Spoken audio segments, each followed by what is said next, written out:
Hello नमस्कार साथियों, welcome to my channel study with Anuk. Anuk परिवार में आपका बहुत बहुत स्वागत है। अभी लास्ट क्लास में जो हमने डिस्कस किया था, लास्ट लेक्चर में जो हमने क्या डिस्कस किया था, जो फीचर ऑफ इंडियन कॉन्स्टिट्यूशन के डिस्कस किया था, फीचर ऑफ इंडियन कॉन्स्टिट्यूशन। तो आज उसी के क्वेश्चन प्रैक्टिस करेंगे और देखते हैं। और ये हमारा टेलीग्राम चैनल है स्टडी विद अनुक, ठीक है। तो ये आप यहाँ से हम पीपीटी भी प्राप्त कर सकते हैं। और आप वीडियो को लास्ट तक जरूर देखा करिए और इसको ऐसे देखिएगा आप खुद जैसे टेस्ट दे रहे हैं, और इससे आपका एनालिसिस असेसमेंट खुद से होगा कि हमने कितना गलत किया, क्या चीज़ें हमने इसमें मिस करी और क्या क्या चीज़ें हमें और करना चाहिए।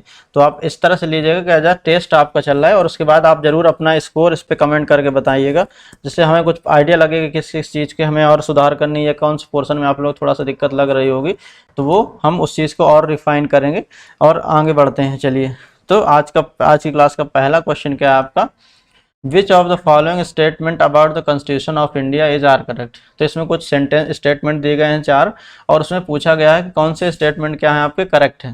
तो जैसे पहला स्टेटमेंट आपका दिया है, popular sovereignty and adult franchises are the basic feature of Indian constitution. तो ये basic feature of Indian constitution है, यानी कि ये सही है, आपका स्टेटमेंट क्या दिया है, करेक्ट है। सेकेंड स्टेटमेंट क्या है, the constitution in so far as division of power between center and the state is concerned is rigid। यानी कि दोनों ही ये स्टेटमेंट क्या है, सही है। रिजिड डिवीजन पावर भी है और फ्लेक्सिबल भी है। तो रिजिड भी है इसलिए इसने कुछ कहा तो है नहीं कि डिवीजन जो फ्लेक्सिबल नहीं है या फ्लेक्सिबल नहीं है, इसका मतलब ये तो नहीं है, तो इसलिए उसने जस्ट रिजिड को मेंशन किया नहीं, इसलिए स्टेटमेंट क्या होगा हमारा, ये भी करेक्ट होगा। नेक्स्ट स्टेटमेंट की बात करते हैं, अगर जो हमारा पास क्या है, constitution recognise, third statement, constitution recognises the interdependence of civil and economic rights. तो ये भी सही है कि यानी कि सिविल राइट्स जिस तरह से होंगे उसी तरह से इकोनॉमिक राइट्स भी आपस में क्या है, एक दूसरे से जुड़े हुए हैं, ठीक है। नेक्स्ट जो स्टेटमेंट है, तो क्या दिया है, constitution mention direct control by the people such as referendum initiative and recall. तो यहाँ पर अपने यहाँ पे क्या है, डेमोक्रेसी, डायरेक्ट डेमोक्रेसी तो है नहीं, तो कौन सी डायरेक्ट डेमोक्रेसी है, इनडायरेक्ट डेमोक्रेसी है, ठीक है। क्यों, क्योंकि हम लोग क्या अपने रिप्रेजेंटेटिव वहाँ पे भेजते हैं, तो ये क्या है, स्टेटमेंट आपका रॉन्ग हो जाएगा, ठीक है। तो आप ऑप्शन देखिए, ऑप्शन ए में क्या दिया है, ओनली वन, ऑप्शन बी में दिया है 1 2 एंड 4, एंड ऑप्शन सी देखिए आपने क्या दिया, 2 3 एंड 4, एंड लास्ट ऑप्शन क्या दिया, ऑप्शन डी आपका 1 2 एंड 3। तो कौन सा स्टेटमेंट ऑप्शन सही है आपका, ऑप्शन डी सही है, क्या 1 2 3 स्टेटमेंट सही है आपका, और जो लास्ट स्टेटमेंट क्या आपका गलत है। तो ये अगर ये इनमें बात कर लें थोड़ा सा हम लोग, तो जो डायरेक्ट डेमोक्रेसी होती है वो क्या है, ये इसके पार्ट कितने हैं, ये किसके एग्जांपल हैं, डायरेक्ट डेमोक्रेसी के हैं। कौन कौन से, रेफरेंडम जैसे लिखा हुआ है, इनिशिएटिव भी होता है, एक होता है प्लेबीसाइट, और लास्ट में राइट टू रिकॉल। तो ये चार जो होते हैं वो क्या है, डायरेक्ट डेमोक्रेसी के फीचर हैं, एग्जाम्पल हैं। आप इस तरह की डायरेक्ट डेमोक्रेसी होती है। आपने याद होगा जब ब्रिटेन एग्जिट हुआ था, ब्रिटेन एग्जिट किसकी वजह से हुआ था, रेफरेंडम की वजह से, ब्रिटेन ब्रेग्जिट जिसे बोला था, क्या ब्रेग्जिट जो बना था किसकी वजह से, रेफरेंडम की वजह से। तो ये क्या है, डायरेक्ट डेमोक्रेसी के पिलर्स हैं। चलिए आगे बढ़ते हैं नेक्स्ट क्वेश्चन में। कंसीडर द सेकंड क्वेश्चन है ये आपका, consider the following statement related to secularism के बारे में कहा गया इन इंडिया। तो पहला क्या इसमें कहा गया है, it entails strict separation of religion from politics. ये तो सही बात है हमारे यहाँ पर, यानी कि कोई भी धर्म के रिलीजन के नाम पे कोई वोट नहीं मांग सकता, भले वो इनडायरेक्टली वे में आपको कन्वे कर सकता है, लोगों को कन्वे कर दे, करने वालों को, समझने वालों को, लेकिन क्या है डायरेक्टली ऐसा किसी रिलीजन को नाम पर कि आप ऐसे हिंदू हैं या मुस्लिम हैं तो आप इसमें वोट करिए, ऐसा कोई रिलीजन के नाम पे कोई कन्वे नहीं कर सकता, ठीक है। तो पहला स्टेटमेंट आपका एकदम राइट है। दूसरा कह रहा है कि it bans political party with religious affiliation from the contesting election. तो ये बैन नहीं करता, क्यों, जैसे आप देखिए कई सारे एग्जांपल देखिए, आप रिलीजियस पार्टी हैं अपने, जैसे शिवसेना है आपकी, तो शिवसेना क्या हिंदू मूवमेंट से निकली हुई पार्टी है आपकी, तो ऐसा तो है नहीं कि इसको बैन कर दिया गया हो, तो क्या है, तो किसी भी रिलीजियस से उससे निकली हुई हो, लेकिन ये नहीं है कि वो रिलीजन को प्रमोट करे या उसको मतलब उसका बेस ही एकदम रिलीजन रहे। तो जो उस तरह का जो होगा उसको नहीं कर सकते हैं, सेकुलरिज्म के अगेंस्ट होगा। लेकिन रिलीजन से निकली पार्टी अगर वो नॉर्मल काम कंटेस्ट कर रही है तो कोई बात नहीं, तो कोई वो उसको बैन नहीं कर सकता। तो ये स्टेटमेंट आपका क्या है, रॉन्ग हो जाएगा। जो आपका नेक्स्ट स्टेटमेंट क्या है, third, it grants religious liberty to all communities.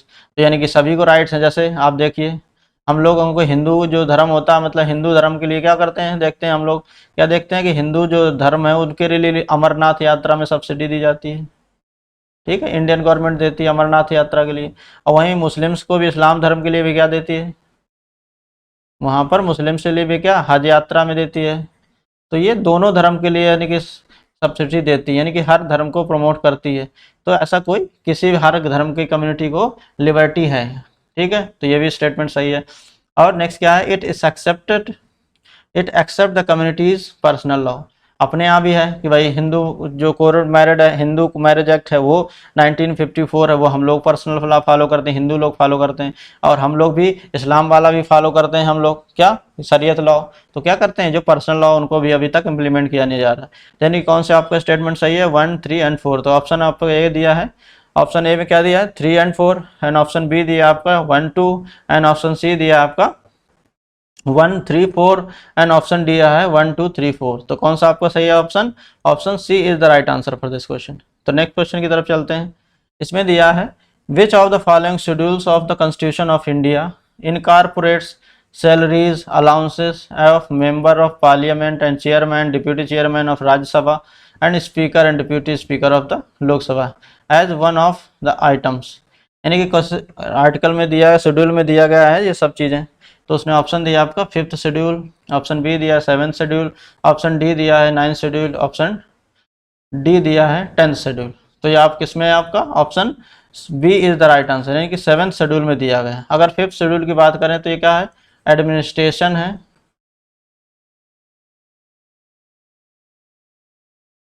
In tribal areas, tribal area या ट्राइबल स्टेट्स में।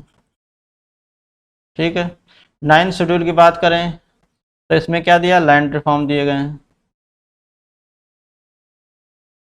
ठीक है, अगर 10th शेड्यूल की बात करें तो एंटी डिफेक्शन लॉ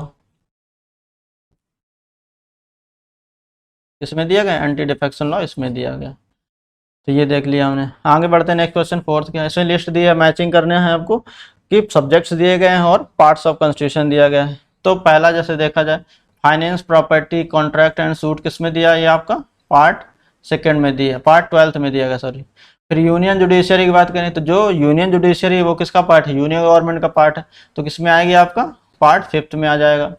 फिर एग्जीक्यूटिव, स्टेट एग्जीक्यूटिव बात करें, यानी कि लेजिस्लेटिव काउंसिल जो स्टेट की होगी या लेजिस्लेटिव असेंबली होंगे, चीफ मिनिस्टर होंगे, तो ये किसका पार्ट है, आपका पार्ट 6 का पार्ट है। फिर इसके बाद अगर बात करें रिलेशन बिटवीन यूनियन स्टेट में है तो किसमें आपका, ठीक है, रिलेशन बिटवीन यूनियन और स्टेट की बात करेंगे तो किसमें आएगा, पार्ट 11 में आ जाएगा। तो ये हो गया आपका। तो आपका कौन सा ऑप्शन सही होगा, देखिए आपका पहले का आपका है 2, सेकंड का बी का मतलब 1 एंड 3 का 4, और इसके बाद क्या है सी, यानी कि ऑप्शन कौन सा आपका राइट है, option B is the right, यानी कि 2, 1, 4, 3। तो नेक्स्ट क्वेश्चन की तरफ बढ़ते हैं हम लोग। ठीक है, नेक्स्ट क्वेश्चन आपका 4th था, ये 5th हो गया आपका। Which one of the following is not a silent feature, not पूछा गया, ये याद रखिएगा, हमेशा गड़बड़ी इसी में होती है एक आध बार। तो 1-2 क्वेश्चन तो ऐसे ही हम लोग गड़बड़ कर देते हैं और बाहर हो जाए, इसी में बाहर हो जाते हैं, कभी कभी बहुत खलता है जिस तरह कीजिए। तो देखते रहिए कि पूछा क्या गया है, इनकरेक्ट पूछा गया या फिर करेक्ट पूछा गया है। तो which of the following is not a silent feature of constitution of India. तो पहला क्या दिया, written constitution and supremacy of the constitution दिया गया। तो ये तो एकदम करेक्ट है क्योंकि हमारे यहाँ पर है ऐसा। फिर अभी हमने जस्ट बताया गया क्या, कि जो हमने लास्ट लेक्चर में बताया था, हमने क्या बताया था कि हमारे यहाँ का फेडरलिज्म कौन है, क्वासी फेडरल सिस्टम है। किसने कहा था ये, केसी वेयर ने कहा था। ये कई बार स्टेटमेंट पूछ लेता है कि किसने कहा था, Indian federalism is a quasi federalism is told by या आस्क्ड बाय, किसने कहा था, ये केसी वेयर जी ने। ऑप्शन सी दिया है आपका committed judiciary. And option D दिया है डिस्ट्रीब्यूशन ऑफ पावर। तो कौन सा नहीं है, तो क्या है, कमिटेड जुडिशियरी नहीं है हमारे यहाँ पे। कौन सी जुडिशियरी है, independent judiciary.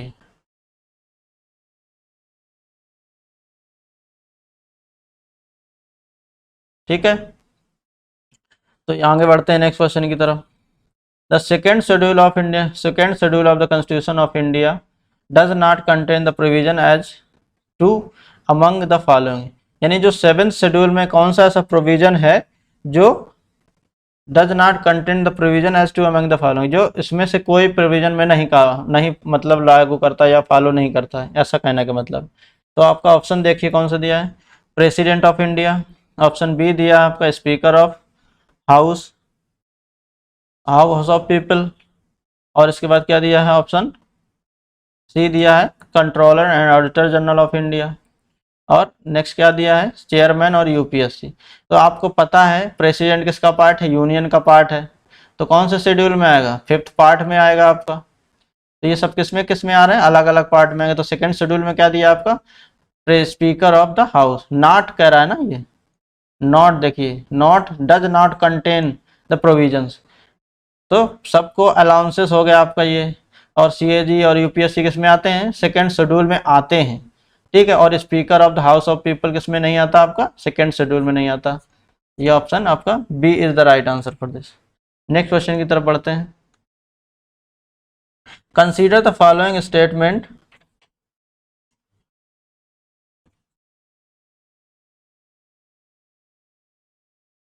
Consider the following statement आपका।